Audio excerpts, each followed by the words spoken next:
On va pouvoir justement glisser gentiment vers notre troisième panel, puisque on a réussi à pas trop aborder le sujet. Je vais demander à nos chers intervenants tout de suite de me rejoindre sur scène pour cette troisième table ronde. Vous pouvez vous installer pour cette troisième table ronde, donc innovation technologique dans la supply chain, quels impacts sur les compétences, avec Margot Arthuis, Marie-Laure Furgala, directrice de l'ISLI qui vient de Cage Business School. Installez-vous. Anas Mtaoukil, où êtes-vous? Mais vous êtes juste là. Et Nicolas Bourgeois, merci d'être avec nous. Installez-vous. Merci à vous tous. Alors Nicolas, ça va? Je vais très bien, merci. Vous allez bien. Donc Nicolas Bourgeois, vous êtes partenaire chez PwC France et Maghreb. Vous êtes enseignant à Paris-Dauphine aussi, vous donnez des cours. Donc, vous voyez cette fameuse génération Z qui fait du shadow IT dans vos activités. Et vous sortez un livre qui s'appelle Les RH en 2030. C'est ça? Tout à fait. Donc vous n'êtes pas un spécialiste de la supply. En revanche, vous avez investigué et regardé quelles étaient les grandes tendances métiers, et notamment autour des changements liés à la technologie, en particulier à l'IA. Qu'est-ce que vous avez déniché pour nous? Merci. D'abord, je voudrais remercier Yann de Ferrodi de son invitation et puis l'ensemble des organisateurs. Il y a beaucoup de choses qui bougent. Ce qui est difficile, c'est de savoir ce qui bouge spécifiquement pour la supply. Quand on peut peut-être passer le slide suivant. J'ai effectivement commis il y a très peu de temps un ouvrage qui s'appelle RH 2030. Donc, non, mais celui-là sera très bien, il est parfait. Et dans cet ouvrage, on a essayé avec Gilles Verrier, qui est l'ancien DRH du groupe Decathlon, d'imaginer ce que seront les ressources humaines en 2030. C'est pas évident. Alors qu'est-ce qui serait un peu spécifique pour la supply chain? Je vais dire des choses simples, mais quand elles sont mises bout à bout, elles donnent quand même un petit peu de sens à l'activité que vous avez, que nous avons quand on travaille autour de la supply. La première, et qui est affichée derrière moi, c'est celle quand même de monter en gamme des métiers, parce qu'on a des chaînes de logistique qui gagnent, on l'a déjà beaucoup dit, en termes d'investissement, de technologie, et qui sont aussi davantage positionnés en termes d'impact stratégique. Alors, honnêtement, je pense que tout le monde va être d'accord si je dis que c'est encore plus fort depuis le Covid. On a des patrons de la supply qui sont au COMEX, alors ce n'était pas toujours le cas avant. On a des patrons de la supply qui, en termes de profil, quand même, ont des profils qui évoluent beaucoup. Alors, on a une chasseuse de tête dans le panel, elle pourra nous le dire, mais... Margot est juste là, elle est prête à bondir. Donc il y a quand même une montée en gamme très très forte, c'est le premier élément, avec des compétences qui sont tirées vers le haut. Il faudrait que je puisse rentrer plus dans le détail pour dire quelles compétences précisément, mais je vais faire le zoom sur quelques-unes. La deuxième, c'est finalement où est-ce qu'on en est. Non, vous pouvez rester sur le slide précédent, je suis toujours sur la deuxième idée. La disparition progressive des tâches qui sont... très répétitives, liées aux robots, etc., c'est quand même un petit peu à relativiser parce que les investissements techno ont été faits ces 5 dernières années. Aujourd'hui, on a quand même largement conduit l'essentiel des progrès technologiques sur le sujet. Et avec ces progrès technologiques sont apparus des nouveaux métiers. Donc dans la supply, on a eu plein de nouveaux métiers. Les data analystes, bien sûr, appliqués à la supply, les agents d'entrepôt intelligents, les techniciens de maintenance robotique, parce que maintenant on a moins de gens, il faut bien réparer les robots. Donc ça aussi, ça a été un impact en termes de compétences. Le troisième gros sujet que connaît la supply, c'est celui que vous connaissez tous si vous recrutez, c'est le fait que c'est un peu dur de trouver des ressources. Et c'est dur d'en trouver partout. L'activité de PwC que je dirige, elle est en France et au Maghreb, et on est confronté exactement aux mêmes problématiques dans l'ensemble de ces pays.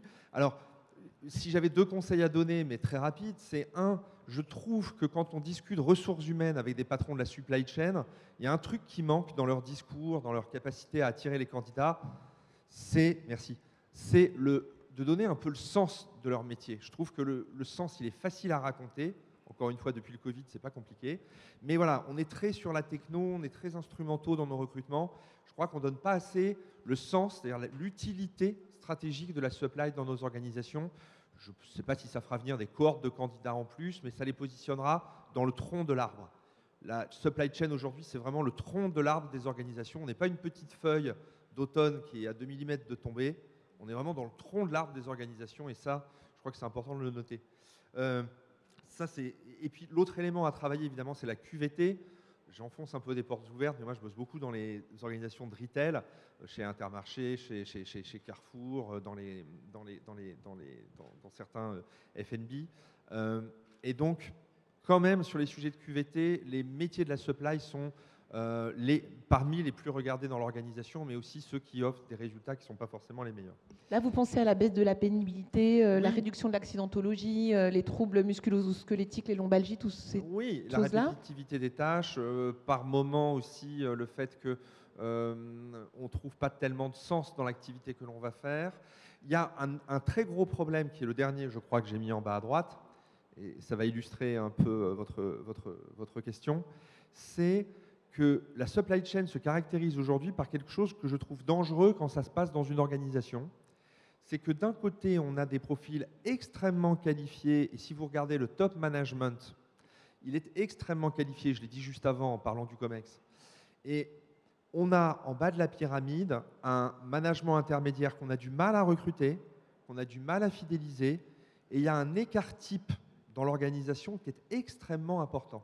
Alors, je ne vais pas vous raconter la vie de mes projets, etc., mais j'ai très souvent vu dans la supply des vraies difficultés à finalement une forme de polarisation des ressources humaines. C'est-à-dire où d'un côté, il y a effectivement ceux qui vont penser le système, les process, les KPI, qui vont faire l'articulation avec le digital, qui seront effectivement plutôt les ingénieurs et les cadres supérieurs, et un manque d'encadrement intermédiaire et très rapidement, du coup, des jobs d'exécution.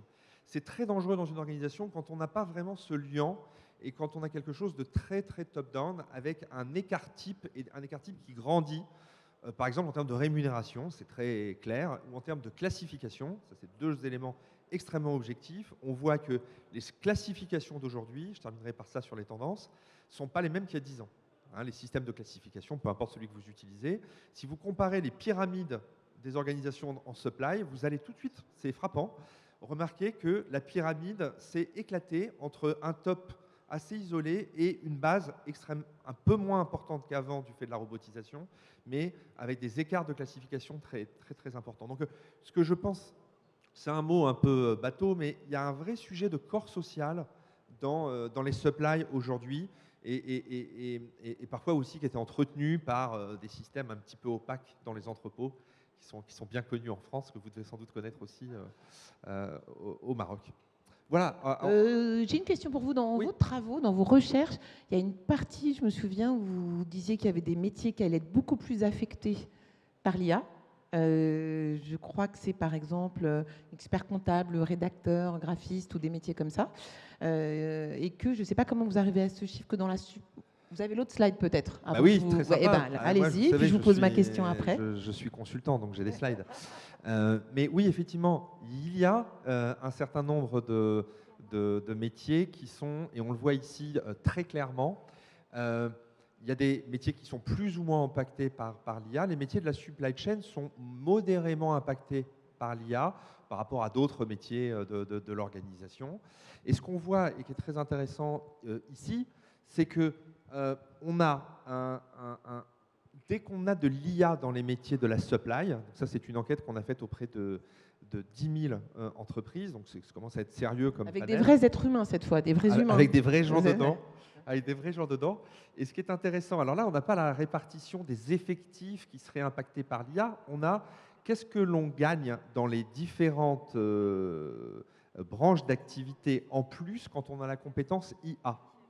C'est-à-dire que quand quelque part dans une job description, dans une fiche de fonction, dans un entretien de recrutement avec ou sans fiche de fonction, on demande la compétence IA. Et ce qu'on voit très très nettement, c'est que on demande la compétence IA de plus en plus dans la supply, 78% de progression sur 3 ans. Donc c'est extrêmement important. Donc c'est un métier qui demande beaucoup plus de capabilities en IA que par le passé. Voilà. Et ce graphique-là avait juste pour objectif de dire, vous voyez, que tous les métiers de la supply, c'est ceux que j'ai encadrés ici. C'est un petit peu plus large que supply parce qu'on appelle ça, nous, dans notre langage, de transportation and storage, mais c'est en grande partie des métiers de la supply. Et ici, ce qu'on amène comme nuance, qu'on pourra tout à fait discuter, c'est la nuance entre qu'est-ce que c'est qu'un emploi qui est augmenté par l'IA, c'est-à-dire vraiment un emploi qui va réussir à gagner de la valeur ajoutée grâce à l'IA. Et vous voyez que dans la supply, donc ceux qui sont augmentés, ce sont ceux qui sont en orange. Il y en a effectivement beaucoup, la plupart. Il y en a même qui sont assez largement réinventés. Et il y en a d'autres, et vous voyez qu'ils sont quand même assez nombreux, qui sont considérés comme pouvant être automatisables. Et là, pareil, le gain en 3 ans est de 50%. Donc on a des emplois de plus en plus augmentés. C'est plutôt une bonne nouvelle, c'est-à-dire qu'on intègre au job, bonne nouvelle pour l'emploi et bonne nouvelle pour les collaborateurs, bonne nouvelle aussi sur leur capacité à négocier des salaires intéressants si on se met du point de vue de l'employé. Du point de vue de l'employeur, on peut avoir un autre discours. Et 50% d'emplois qui seraient automatisables. Merci beaucoup pour cette intro avec des chiffres. Je reviens à vous tout à l'heure. Margot Arthuis, bonjour. Bonjour. Merci d'être avec nous aujourd'hui. Donc, vous êtes directrice du cabinet Stipers Consulting et vous êtes une chasseuse de tête de cadres dans la supply, le transport, la supply chain. Et je précise que vous êtes psychologue de formation. Oui. Oui, non mais Oui. Bah oui, mais je voulais quand même le préciser. Vous étiez collaboratrice de Stipers Consulting et ensuite on vous a proposé d'en prendre la direction. C'est bien ça? Exactement. Le cabinet existe depuis 20 ans. J'y ai passé 10 ans et je l'ai racheté il y a bientôt 3 ans. Donc ça, c'est pour la petite histoire, mais la petite histoire raconte quand même des choses de votre parcours. Alors, pour commencer, chez Stipers, quel type de métier est-ce que vous recherchez sur le marché? Qu'est-ce qu'on vous demande le plus? Alors nous, historiquement, nous allons de l'approvisionneur au directeur supply chain end-to-end. Et pour la partie 3PL, à partir du directeur d'agence transport, directeur d'entrepôt, jusqu'à l'ensemble des membres d'un COMEX. Ce que l'on recrute le plus, ce sont des cadres dirigeants. Donc vraiment des managers confirmés, seniors et puis membres de board. Alors, est-ce qu'on vous demande, donc il y a les desiderata des candidats, je suppose qu'ils ont des envies, des besoins, des aspirations, donc ça, vous pouvez les recevoir.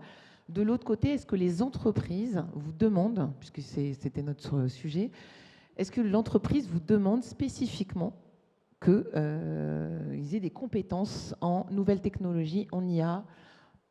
Eh bien, en IA, pas du tout. Je m'y attendais depuis quelques mois pourtant maintenant, puisque normalement des POC auraient dû donner lieu à l'installation de nouvelles technologies en interne. Je n'ai pas de demande dans mes fiches de poste de la part des DRH, de la part des managers aussi, de compétences spécifiques d'usage d'agents IA, de est-ce qu'on s'est prompté ou pas, pas du tout.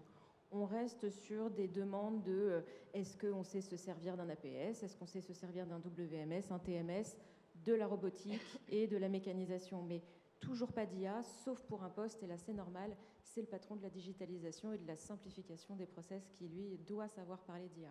Mais hormis ça, jamais. Alors, par rapport aux échanges qu'on a eus depuis ce matin, comment vous l'expliquez? C'est-à-dire qu'on parle beaucoup de technologie et d'IA, c'est même la raison, la thématique de notre journée. Et vous, alors, vos clients, est-ce qu'ils sont que au niveau de la France ou dans toute l'Europe? Ils sont France et Europe. Comment l'expliquer? C'est une très bonne question. J'aurais plutôt tendance à me dire qu'aujourd'hui, les cadres dirigeants que je reçois ont conscience que leurs équipes vont faire leur IA, leur usage de l'IA de leur côté. Beaucoup d'entreprises n'ont pas encore passé le pas d'installer une IA dont ils maîtrisent la sécurité. Donc, il y a vraiment ce double usage de l'IA. On attend que l'IA corporate arrive. Et il y a le shadow IA qui, elle, pour le coup, a libre cours. Est vu comme une menace ou un danger pour la cybersécurité? Comment? Le shadow IA est vu comme plutôt un danger, une menace. Ce que disait Laetitia tout à l'heure, c'est que le DSI est assez prudent. C'est exactement ça. Alors, qu'est-ce qu'ils vous demandent? Donc là, on ne va pas parler purement de technologie. Du coup, les entreprises ne vous demandent pas spécifiquement des candidats formés à l'IA. Non. Que vous demandent les candidats? Les candidats, ils veulent quoi dans les entreprises pour lesquelles ils vont s'engager et s'investir? Et les candidats, ils veulent qu'on s'occupe d'eux. Ils veulent qu'on reconnaisse leur singularité. Ils ne veulent plus être diffusés dans une l'organisation plus grande qu'eux. Ils ont envie qu'on s'occupe d'eux, qu'on les forme, qu'on les rentre dans des parcours pépinières, dans des parcours de potentiels internationaux, qu'on leur offre des MBA et surtout qu'on les projette, mais pas trop loin quand même. C'est-à-dire que Ils ont appris de la jeune génération finalement à raisonner en mode projet et à se dire bon, mes cycles peuvent être plus courts aujourd'hui, c'est pas grave, je vais adopter ce système un peu de zapping de postes, mais toujours pour m'occuper de moi, de ma singularité et des compétences que je vais continuer à accumuler. Donc en fait, ils sont en recherche d'une progression possible au sein de l'entreprise, ils sont en recherche de sens, d'autonomie aussi. Beaucoup d'autonomie et d'un management moderne. Le management autoritaire, je pense que tout le monde a compris que ça ne fonctionnait plus. Vraiment un côté très intrapreneur qui s'est développé, et encore plus après le Covid, je trouve, parce que ça a fait appel à beaucoup plus de compétences de soft skills que de hard skills. Face à l'adversité, vous pouvez être très bon techniquement, si finalement vous n'êtes pas un bon leader, ça ne marchera pas. Alors je vous reviens tout à l'heure. Marie-Laure Furgala, vous avez un micro ? Hop, le passage de relais. Alors, vous êtes directrice du master ISLI de Cage Business School, très célèbre quand même, Cage Business School. Et je précise, avant de vous poser quelques questions, que vous n'êtes pas juste une directrice pédagogique, mais que vous êtes passée par le secteur de l'électronique. Vous avez une formation d'ingénieur, vous avez mis en place des bonnes pratiques de gestion de supply chain sur des sites européens, et que vous avez travailler avec comme client Schneider Electric, c'est ça, pour déployer leur supply chain. C'est pour dire que vous savez compter, vous aussi, et que vous êtes ingé de formation. Oui, pour dire que je sais de quoi je parle peut-être. Bonjour à tous. Alors, est-ce que vous pourriez nous présenter ce que propose l'ISLI de Cage Business School comme type de formation en supply chain? Alors, l'ISLI, créé en 1984, pour accompagner l'industrialisation en France, notamment sur la partie intralogistique. Donc, 42 ans après, l'ISLI, c'est plusieurs programmes, un Master of Science avec environ 15 nationalités, dont des Marocains, un master spécialisé qui recrute à partir d'un niveau ingénieur ou Bac plus 5 de type école de commerce pour faire un Bac plus 6 en gestion logistique, et enfin une formation historique d'un titre RNCP manager de la chaîne logistique durable. Donc c'est le virage qu'a pris l'ISLI il y a déjà maintenant plus d'une dizaine d'années. Alors je précisais votre parcours au début quand je vous présentais, parce que ma question suivante, ça serait, donc vous êtes au cœur des programmes pédagogiques, c'est quoi les nouvelles compétences que vous avez ajoutées récemment dans les cursus de ces masters? Alors, moi, je suis ingénieure informatique, j'ai basculé à la supply chain en anticipation du bug de l'an 2000. Je suis une diplômée ISLI 96. Et là, maintenant, l'anticipation, c'est effectivement la digitalisation des supply chains, puisque on explique à nos étudiants qu'on est passé d'une supply chain plutôt orientée coût, comme on a pu la connaître à notre époque, à une supply chain centrée client, et que de fait, avec tout ce qui est omnicanalité et diversifier les comportements des consommateurs, eh bien, il va falloir accompagner ces supply chains vers une digitalisation. Alors, la première chose qu'on a rajoutée, c'est effectivement, en plus du contenu habituel avec tous les fondamentaux de la supply chain, rajouter tout ce pavé digitalisation, et notamment toutes les limites des systèmes actuels qui sont plus ou moins intégrés, pour leur montrer comment il faut que ça passe par une supply chain end-to-end digitalisée. Ça, c'est la première chose sur la partie technique. Sur la partie purement management, dont parlait Margot, on apprend à nos étudiants à gérer des gestions de crise.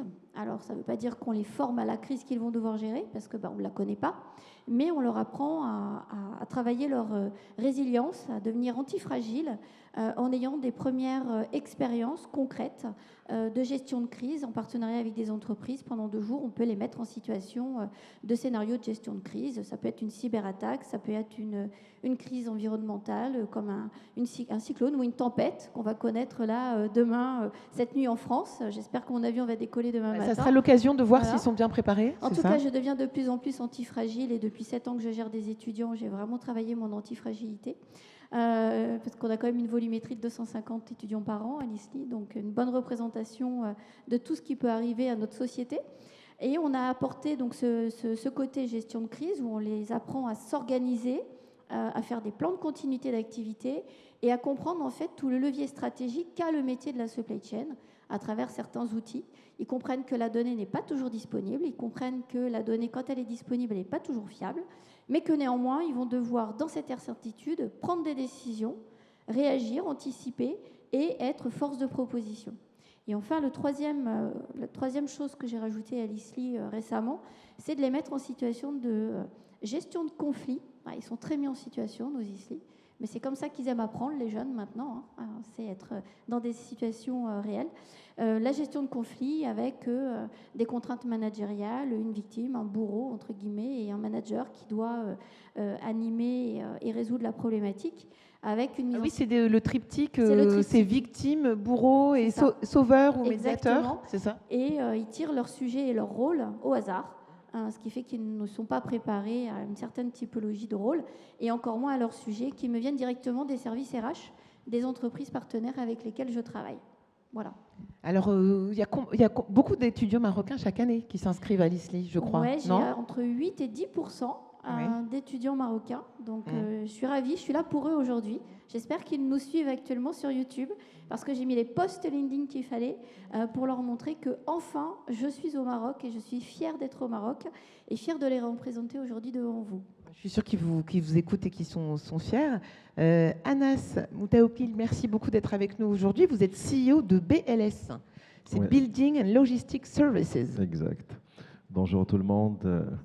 Merci Isabelle. Et effectivement, donc, je dirige une société qui s'appelle Building and Logistics Services. Comme son nom le porte, c'est d'abord Building, c'est une foncière qui développe des actifs logistiques et industriels pour son propre usage ou pour l'usage d'autres exploitants. Et en même temps, nous sommes un opérateur logistique avec un concept de full service provider. Je pense que nous sommes probablement l'un des plus importants dans le pays. Parce que nous sommes présents sur toute la chaîne de valeur logistique. Nous faisons du transport national et international. Nous faisons du freight forwarding et transit. Nous faisons de l'entreposage. Nous faisons aussi de la messagerie très récemment. Et nous faisons aussi tous les services à valeur ajoutée logistique. Donc voilà, donc nous touchons à toute la chaîne de valeur logistique. Et on gère à peu près, pour avoir une idée, donc l'équivalent de 650 000 m² d'actifs logistiques, l'équivalent à peu près de 350 000 positions palettes, pour parler un peu langage de logisticien. On est présent qu'au Maroc, dans à peu près 16 villes, avec l'équivalent de 30 entrepôts que nous gérons. Voilà. Ça, c'est pour un peu la présentation, la fiche technique de BLS. Est-ce que, alors, dans vos activités, c'est quoi les innovations qui ont nécessité de la formation de la part de vos équipes? Ou alors, est-ce que des fois, vous allez chercher des compétences à l'extérieur parce que vous ne les avez pas en interne? D'accord. Alors, ce que je ne vous ai pas dit aussi, c'est que nous sommes une société qui est quasiment leader dans le secteur au Maroc, mais nous sommes une société qui est très, très récente. C'est-à-dire on a eu un développement très accéléré sur les 3 dernières années. Bien sûr, un développement qui s'est fait à travers de la croissance organique, en développant des plateformes logistiques et en développement, on va dire, un portefeuille client, mais aussi de la croissance externe à travers des acquisitions d'opérateurs logistiques de la place et ensuite l'intégration de ces nouvelles sociétés dans le giron global. Maintenant, pour parler des innovations majeures qu'il y a eu déjà, alors je pense que dans la supply chain, j'ai vu passer tout à l'heure, c'est-à-dire qu'il y a 2 blocs d'innovation. Donc, il y a la partie, on va dire, transformation digitale et une autre qui est l'automatisation des entrepôts. Alors, sur le deuxième volet, qui est l'automatisation des entrepôts, c'est quelque chose que nous avons décidé, en tout cas, de ne pas appliquer pour l'instant. Nous avons fait de grandes études et de benchmarks par rapport à ce qui se passe en Europe, mais en tout cas, il n'est pas encore pertinent pour nous, en tant que prestataire logistique, d'aller sur de l'automatisation. Donc, nous sommes toujours sur des entrepôts qui sont gérés à travers des hommes et des femmes compétentes dans le métier, et donc il n'y a pas d'automatisation. Par contre, nous avons décidé de digitaliser l'activité à 100%. Et donc ça, c'est un long chemin qu'on a commencé. On est quasiment à mi-chemin. Alors, une digitalisation on a fait un schéma directeur pour pouvoir digitaliser tous les métiers. Alors d'abord, il y a des choses qui sont évidentes, mais qui sont importantes, surtout dans le contexte d'acquisition externe, qui est le système d'information qui doit qui gère l'entreprise et ce système d'information qui gère les achats, la comptabilité, la finance, la compta analytique. Mais aussi, nous avons décidé de mettre toutes les activités sous un applicatif système, ça veut dire le métier de transport sous un TMS, le métier de logistique ou de stockage sous un WMS, le métier du freight forwarding et transit avec un FFMS, le métier de messagerie sous un logiciel aussi pour le gérer. Et donc, c'était, si vous voulez, la plus grosse innovation qu'on avait dû gérer. Alors maintenant, dans ce contexte, exactement, dans le contexte positif, alors tout à l'heure on a parlé un peu de la génération Z et je pense que c'est important de revenir dessus. On a la chance au Maroc d'avoir, et on a dû le voir même par rapport à ce qui s'est passé sur les dernières semaines, d'avoir un vivier de talents et de jeunesse au Maroc qui est formidable. Donc on a recruté beaucoup de jeunes. Tous nos employés aujourd'hui sont des jeunes. Donc en termes par rapport à l'adoption de tout ce qui est technologique, j'ai plutôt une histoire plutôt positive à vous raconter, qui est de vous dire qu'on a eu un taux d'adoption très très positif. Je ne voulais pas spécialement d'histoire négative, Ah, ça me fait plaisir. Parce que c'est vrai qu'on a parlé beaucoup tout à l'heure dans le panel sur la résistance au changement et on a parlé un peu de comment... Donc moi je voulais dire, cette génération Z aujourd'hui est très spéciale, elle est pleine d'énergie, mais elle est déjà aujourd'hui dans la technologie, donc elle est plutôt demandeuse de technologie. Et donc, ce qui s'est passé, c'est que moi, personnellement, et ce que j'ai vu, c'est-à-dire que dans les métiers de la logistique, on n'est pas en train de parler de remplacement de métiers à travers la technologie ou à travers l'innovation, mais on est en train de parler de plus de transformation. C'est-à-dire que quand j'ai vu ce qui s'est passé chez nous sur les 2 ou 3 dernières années, sur les différents métiers, le constat, c'était que je prends un exemple comme par exemple le métier de transport. On prend un planificateur de transport, c'est quelqu'un qui, en fin de journée, devait attendre de voir un peu toutes les commandes qui allaient tomber de chez les clients pour pouvoir faire son planning pour la journée d'après. Aujourd'hui, quand on a mis un TMS qui lui permet aujourd'hui de consolider tout ça et avec un algorithme qui va lui proposer, on va dire, un routing pour le lendemain, le nombre de camions à affecter, il va avoir de la visibilité réelle sur où est-ce qu'elle est la flotte et quand est-ce qu'elle peut être affectée le lendemain. Ben, le métier de planificateur est devenu différent, mais plus il est resté. attractif. Exactement. Le métier est plus attractif. Il est plus attractif, je confirme. C'est-à-dire qu'il peut être productif et ne pas rester jusqu'à très tard pour finir le travail qu'il a à faire. 2, c'est un métier qui devient plus intelligent parce qu'aujourd'hui, donc, le système lui propose des plans de routing qu'il peut lui valider ou ajuster s'il y a des spécificités. Et donc, c'est un métier qui se transforme. Maintenant, comme je dis, il y a bien sûr un accompagnement qui était important.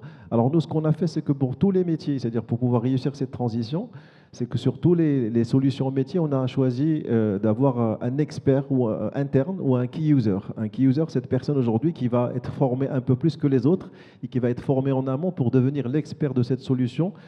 Et c'est avec lui qu'on va faire toute la partie test pilote et tout. C'est quelque chose qui était important parce que il devient le référent métier ou le référent de la solution et c'est lui qui va former tous les autres. Donc ce qui fait, on a eu un taux d'adoption très très important et puis les résultats étaient exceptionnels pour l'entreprise parce qu'on a gagné en productivité, en nombre de kilométrages parcourus et sur beaucoup de choses. Et pour l'opérateur, son métier est devenu un peu plus analytique, c'est-à-dire qu'il doit voir aujourd'hui des propositions du système qu'il doit ajuster et ensuite qu'il devrait, bon, en tout cas on n'est pas encore à l'intelligence artificielle ou de l'IA générative, mais on est plutôt sur du machine learning et on commence à modéliser certaines choses par rapport à ce métier-là. Donc juste pour l'exemple. Alors vous, pour le schéma dont vous parliez, c'est une personne ressource qui va être un peu la tête de pont, la locomotive, et les collaborateurs peuvent aller vers cette personne pour être formés, pour avoir des précisions, pour avoir des détails. Exact. Est-ce que c'est comme ça que ça fonctionne ? Exact. Nicolas ? Non, mais je trouve que cette notion de manager ressources ou de personne ressources, on la voit partout en fait. Aujourd'hui, que qu'on soit dans la supply chain ou dans les autres activités, on considère qu'aujourd'hui le manager, il n'a plus à manager des ressources, il doit être une ressource pour ses collaborateurs, donc de pouvoir être en capacité de répondre à des questions techniques, de pouvoir aider, etc. Ça marche très bien sur la supply chain, ça marche très bien aussi, et au Maroc, vous êtes bien positionné pour le savoir, dans ce qui est les call centers. Aujourd'hui, dans les call centers, le management ne fait que ça, c'est-à-dire le management est en situation pour prendre les appels un peu compliqués, pour coacher, pour former. Et ça, ce mode de management-là, ce que vous venez d'évoquer, cher monsieur, je pense que c'est une très bonne alternative à ce qu'on évoquait sur l'automation tout à l'heure. Vous avez vous-même dit, on n'a pas été jusqu'au bout de l'automation, on n'a pas été jusqu'au bout de la robotisation, et pour autant, on a gagné en efficacité. Donc, je pense qu'il y a des modèles relativement différents.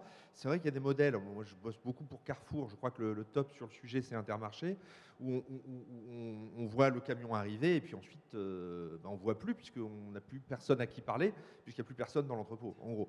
Donc à part le camion de l'autre côté qui vient chercher le... Bon, mais c'est un modèle, et c'est un modèle qui peut être extrêmement pertinent. Le modèle qui vient d'être évoqué peut l'être aussi. Alors, je profite de ce terme. Je ne sais pas si vous l'utilisez, le manager coach ou quelque chose comme ça. Margot, je voulais justement vous faire un peu développer ce sujet-là. Donc, on dit le management autoritariste à l'ancienne, entre guillemets, c'est plus d'actualité. Qu'est-ce que c'est un manager 4.0 ou 5.0 ? C'est effectivement le manager coach. Je ne sais pas si Nicolas a vu ça arriver, le servant management. Alors, le servant management, c'est vraiment c'est assez nouveau. C'est un manager qui est dédié au développement et au bien-être de ses équipes. C'est-à-dire que là, dans la notion de management, on enlève le pilotage de la performance dans sa définition et on va vraiment se concentrer sur le développement des individus, ce qui va en lien avec les salariés qui veulent exprimer leur singularité, donc ça va plutôt dans le bon sens, et ça s'oppose tout de suite par réflexe à mais comment vous pilotez la performance en ayant un servant management.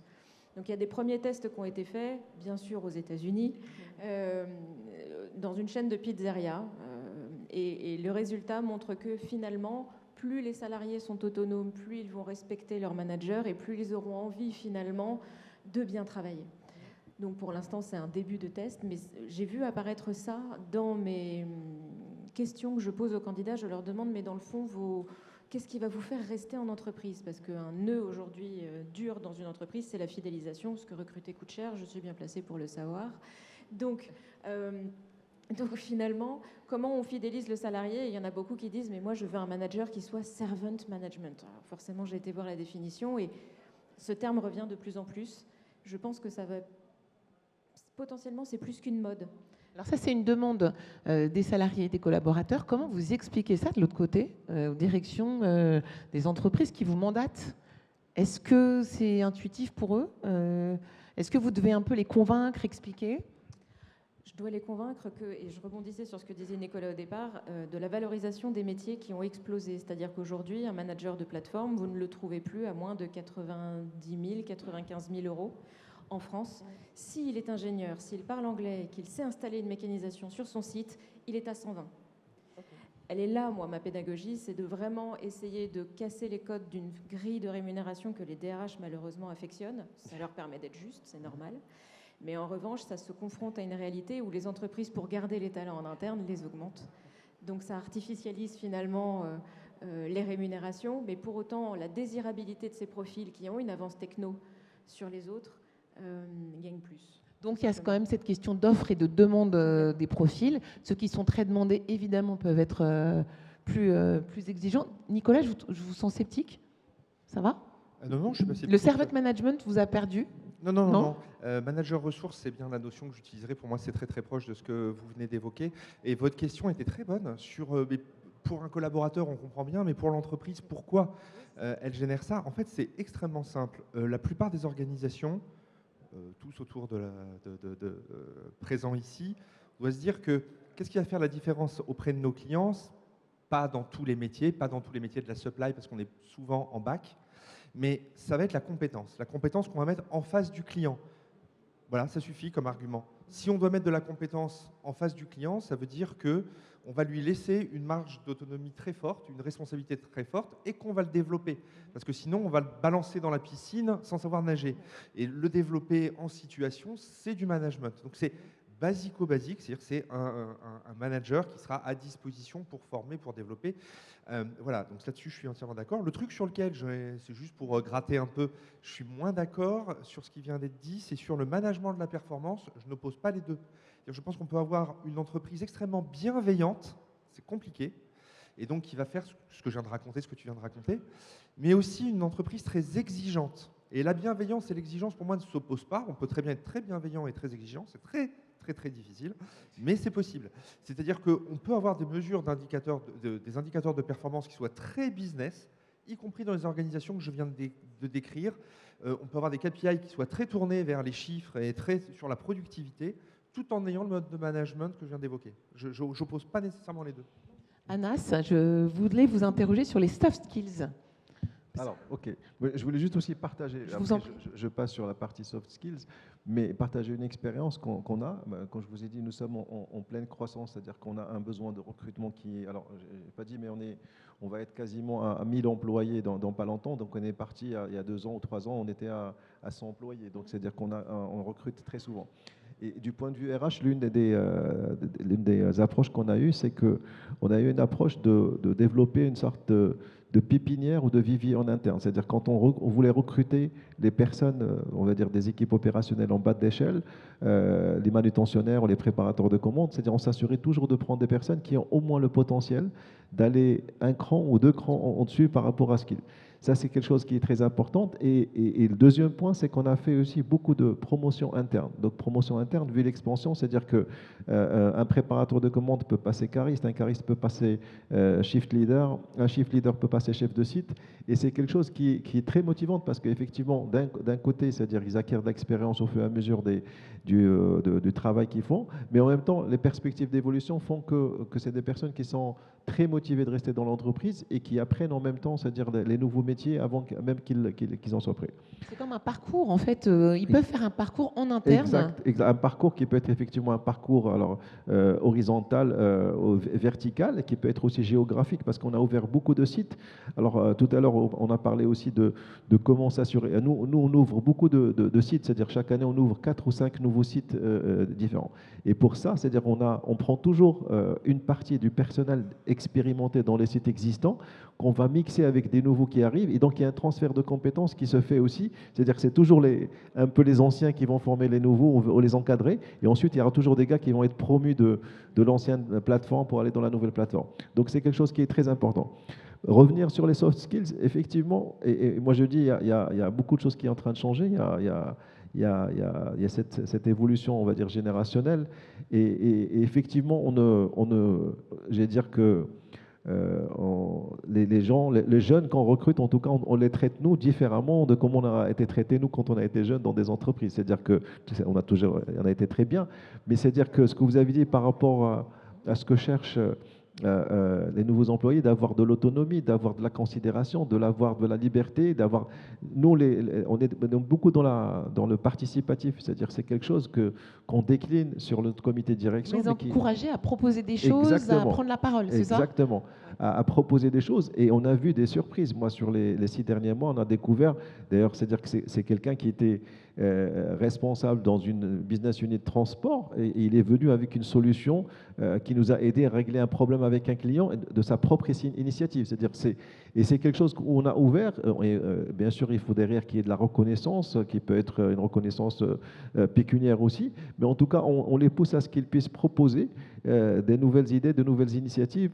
Je pense que c'est quelque chose qui devrait être encouragé. Et donc les soft skills, c'est que je ne vais pas dire qu'on est dans un mindset de start-up, mais on n'est pas très loin. C'est-à-dire qu'on n'est pas dans une organisation. Alors certes, dans la logistique, on est dans des métiers où l'exécution est importante, parce qu'à un moment donné, c'est-à-dire il faudrait qu'on puisse être discipliné comme une armée. Mais c'est-à-dire sur la partie encadrement, middle management, il est très souhaitable aujourd'hui d'encourager la prise d'initiative et d'encourager en tout cas les propositions de nouvelles idées de faire les choses. Ça, c'est vrai que c'est nouveau parce que nous, moi, je suis de l'ancienne génération, on avait peur quand on passait des entretiens d'embauche, quand on sortait de nos études. Ouais. On avait ce truc d'autorité, on voulait être bien apprécié, on voulait pas faire de gaffe. La génération d'après, ils fonctionnent plus comme ça. Donc, Marie-Laure, vous êtes avec eux tous les jours. Oui. Ça va ? Vous survivez ? Super. Ça va ? Ça se passe bien ? Super. Ils ont beaucoup d'atouts, nos jeunes. Ils ont beaucoup d'atouts. D'abord, ils sont nés avec les outils digitaux. Les outils digitaux, ils sont digital native. C'est un critère de sélection de leur entreprise, hein, ça aussi il faut le savoir. Ils sont nés avec et ils ont vraiment l'intention de l'utiliser. Ils veulent donner du sens à ce qu'ils font, ça c'est extrêmement important. Au niveau pédagogique, nous on a beaucoup évolué par rapport à ça. Les mises en situation, elles sont venues naturellement parce que les cours top-down, la mise en place du théorique, évidemment, elle est obligatoire au démarrage. Mais très vite, si vous ne faites pas une mise en application, si vous ne leur donnez pas un os à ronger, si vous ne les obligez pas à réfléchir autrement, vous les perdez en fait. Ils ne s'intéressent plus aux choses. Donc pédagogiquement, on a dû s'adapter, mais c'est aussi toute l'attractivité de notre métier. Enfin, je veux dire, on a la chance de travailler dans un métier où tous les jours, on ne sait pas ce qui va nous arriver. On a la chance d'être dans un métier transverse. On gère la supply chain end-to-end. On est sur un levier de transformation. On va avoir de l'impact environnemental. On a tous les atouts pour être attractif pour la jeune génération. Donc, vous avez dit au démarrage qu'on a du mal à trouver des ressources. Ben, je les ai, moi, les ressources. Venez les chercher. Contactez-moi. J'ai 17 nationalités, 4800 alumni. On fait de la formation initiale, de la formation continue au Maroc. Ouais, tu vois, Rachid, j'ai réussi à le placer. Le moment auto-promo. Voilà. Et c'est vraiment un métier en devenir qui n'existait pas il y a quelques années. Et puis, j'ai envie de vous dire, ils n'ont rien de différent de ce qu'on avait, nous, quand on était jeunes. Enfin, je ne sais pas, moi, c'était il y a quelques années. Mais moi, quand je suis rentrée dans ce métier, c'était dans la continuité de mes études d'informatique, parce qu'on préparait les ERP, enfin, on préparait les changements d'outils informatiques. Mais moi, je voulais surtout avoir de l'impact sur mon travail. Alors, on ne le formalisait pas comme ça, mais on voulait se sentir utile. Voilà, c'était ça notre terme. On veut être utile. Eh bien, les jeunes, ils veulent avoir de l'impact. La difficulté de notre métier, c'est qu'on n'arrive pas à expliquer facilement ce qu'on fait à nos parents et à nos grands-parents. Mais par contre, on sait que c'est important. Et on sait qu'effectivement, sans nous, le client, il n'est pas livré. On sait qu'on apporte de la valeur à nos entreprises. Et je pense que pour travailler sur l'attractivité des métiers, au-delà des nouvelles compétences, la digitalisation est un vrai plus pour nos jeunes. Oui, ça va plus les amuser. Marie-Laure, un autre point, tu m'as expliqué pendant qu'on préparait la table ronde qu'à l'ISLI, vous vouliez aussi les faire réfléchir en termes de système et d'environnement de travail au sens large. Je me souviens de ça. C'est-à-dire qu'ils ne soient pas que sur leur job, leur tâche à eux, mais qu'ils comprennent l'ensemble. Oui. On passe beaucoup de temps sur les fondamentaux, l'organisation des entreprises, apprendre le vocabulaire du financier, apprendre le vocabulaire du commercial pour être en capacité d'échanger, d'adapter sa communication.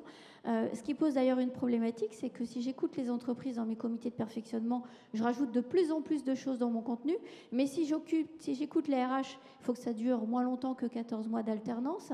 Si j'écoute les accréditations, je dois diminuer mon nombre d'heures pour sticker à un standard. Et c'est toute la problématique, c'est qu'on a un métier riche, complexe, qui nécessite de connaître beaucoup de choses, l'organisation et les schémas des maillons, avec en plus des évolutions et des innovations technologiques que l'on souhaite que nos étudiants connaissent. Alors, maîtrise, c'est un grand mot, mais à minima connaissent. Les étudiants, eux, veulent des études de cas, des mises en situation. Et pour autant, on me demande de les mettre de plus en plus vite sur le marché. Donc ça, c'est toute la problématique des formations. C'est de sticker aux besoins du marché en tenant compte de toutes les contraintes. Mais je dirais que quand on a 25 ans de métier en supply chain, c'est de l'optimisation sous contrainte, en fait. Margot Arthuis, est-ce que ce sera vraiment l'innovation tech qui va changer les métiers ou, comme on l'a vu plusieurs fois dans la journée, est-ce que ce côté humain... Alors, je ne sais plus lequel d'entre vous disait quand on met 1 euro sur de la techno, il faut mettre 1 euro sur de la formation et de la sensibilisation pour que la techno ne tombe pas là comme ça toute seule. À votre cabinet, on ne vous demande pas spécialement des cadres calés en IA. Okay. C'est plutôt sur la façon de travailler que ça se joue, c'est ce que j'en retiens. C'est ce que fait Marie-Laure dès les étudiants, c'est de savoir réagir sous contrainte, de savoir réagir dans des périodes de crise, dans un univers incertain aujourd'hui. C'est ça qu'on va leur demander, plutôt d'avoir les bons réflexes, d'être sain, de justement pas manager par l'équipe IAS seulement, mais d'être vraiment très équilibré. C'est ce que disait Nicolas, c'est de cet équilibre très difficile entre exigence et bienveillance. Tous mes managers m'en parlent, mais finalement, je vois aussi beaucoup de candidats dans mon cabinet qui rêvent de quitter leur manager actuel. Donc finalement, quelque part, il y a une rencontre qui ne s'est pas faite. Anas, tout à l'heure, vous disiez que, alors c'est peut-être parce que vous avez une croissance exponentielle très rapide, vous avez recruté plein de jeunes personnes assez motivées. Vous fonctionnez presque en mode start-up, mais avec des moyens, quoi, quelque chose comme ça. Pour vous, ça serait quoi le management de demain? Parce que notre journée est dédiée à l'innovation technologique dans toutes ses composantes. Chacune des tables rondes, on a quand même conclu que c'était les humains qui devaient s'approprier ces outils-là, qui ne sont que des outils. Je pense qu'on en a parlé dans plusieurs panels aujourd'hui, c'est-à-dire que la digitalisation, l'innovation, c'est bien, mais l'humain reste le point central dans la réussite et dans l'adoption de cette technologie. Pour moi, il est important aujourd'hui, quand on parle de supply chain et de ressources humaines, il est important dès le départ de s'assurer de recruter les bonnes personnes. Moi, en tout cas, quand on a la possibilité de le faire, il faudrait avoir les bonnes personnes à tous les niveaux de l'entreprise. Il faudrait créer un environnement, comme j'ai dit tout à l'heure, qui permette aux employés de travailler dans des très bonnes conditions, c'est-à-dire du point de vue social, du point de vue conditions de travail, et surtout de leur donner la possibilité d'évoluer en interne. Parce qu'on en a parlé, plusieurs intervenants l'ont dit, il est important que les personnes qui rentrent dans une entreprise, ils veulent avoir de l'impact, ils veulent avoir du sens pour ce qu'ils font, mais ils veulent aussi évoluer. Donc il faut s'assurer de leur ouvrir des chemins. Il faudrait leur donner la possibilité de s'exprimer. Tout à l'heure, j'ai donné plusieurs exemples, enfin j'ai donné un exemple, encore une fois, de personnes, c'est-à-dire les personnes qui travaillent dans une entreprise peuvent nous surprendre si on leur donne la possibilité en tout cas de se lâcher un peu leur créativité et tout. Et trois, il faut du management participatif. Moi, aujourd'hui, on n'est plus dans les écoles de management où l'autorité, où c'est-à-dire qu'il y avait un top-down par rapport à ce qui se faisait. Moi, je crois en la force collective. Une fois qu'on a recruté les bonnes personnes, qu'on a les talents, il faudrait les faire participer un peu dans tous les projets. Et je pense que c'est avec ça qu'on pourrait imaginer un peu le management de demain. Ça veut dire qu'ils n'ont plus peur de nous, les jeunes, au travail. Pas c'est du ça, tout. ça fonctionne, ce système-là, ça fonctionne plus du tout. Ils sont plus terrifiés du tout. Ils ont peur un peu. Alors, il y a plus... comment ? Tout le monde a peur de Marie-Laure Furgala. Voilà, c'est ce qu'on voulait dire sur ce fin de table ronde. Merci beaucoup à tous les 5. Est-ce qu'on a le temps de prendre une ou deux questions ? Déjà, est-ce qu'il y en a ? En sachant que vous pouvez aussi, après, poursuivre les échanges. Juste après, quand on aura fini notre panel. Je parle sous le contrôle d'Ali Berada.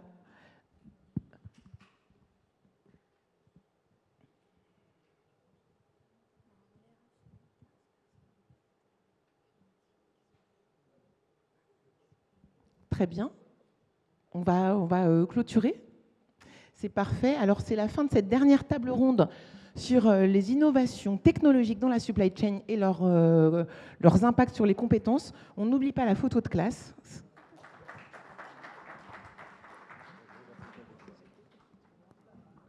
Donc, nos conférenciers prennent la photo souvenir. Moi, je voudrais vous remercier d'être resté jusqu'au bout. J'espère que cette journée aura répondu à vos attentes. Et cette dernière table ronde sur les compétences fait en tout cas la transition pour l'année prochaine. Isabelle, et l'année prochaine, on aura une 8e édition. Je vous donne l'information à Tangemed, c'est-à-dire on revient au port de Tangemed l'année prochaine, et ce sera vers fin septembre. Donc une édition qui sera consacrée justement aux ressources humaines et aux compétences, et qui aura pour titre les nouveaux métiers et nouvelles compétences dans les supply chains. Voilà. Je crois que, merci, je tiens en votre nom à remercier Isabelle. Vous l'avez vu et vous l'avez suivi pendant toute cette journée, et vous remarquez qu'elle a fait un travail remarquable, très, très profond, et en tout cas, c'est beaucoup investi avec nous. Merci beaucoup, et tu as du souffle d'avoir vraiment animé pendant toute cette journée. Merci beaucoup pour votre accueil, en tout cas. Et on vous invite à un verre de l'amitié juste à côté. Et, merci à tous, merci pour votre accueil et j'ai beaucoup appris à vos côtés. Merci pour ta confiance, Ali. Donc on se retrouve l'année prochaine pour la 8e édition.